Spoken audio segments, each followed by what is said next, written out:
एक बार की बात है। एक गांव में एक लड़का रहता था। वह लड़का पढ़ाई में बहुत होशियार था, लेकिन उसकी पढ़ाई नहीं हो पाती थी क्योंकि वह लड़का अपना घर भी चलाया करता था।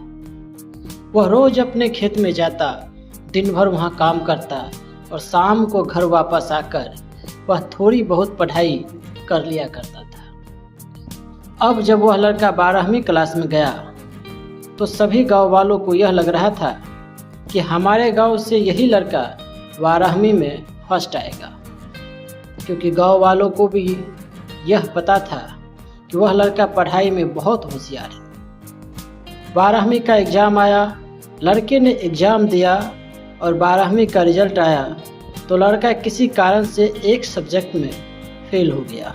जब गांव वालों को यह बात पता चली तो सारे गांव वाले उस लड़के को ताना देने लगे, उसका मजाक उड़ाने लगे। वह जब भी अपने घर से खेत की तरफ जाता तो उस रास्ते पर जितने लोग मिलते वह सब उसे ताना देते रहते।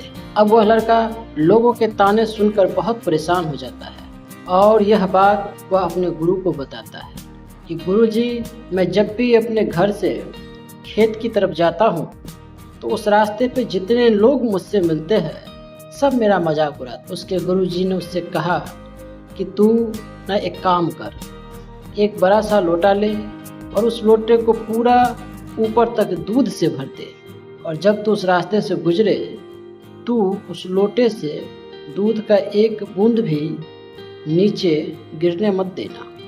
लड़के ने एक दिन वैसा ही किया। जब वह उस रास्ते से दूध का लोटा लेकर निकला तो उसका फोकस उस लोटे पर इतना था कि उसे लोगों की ताने की आवाज़ सुनाई नहीं दी।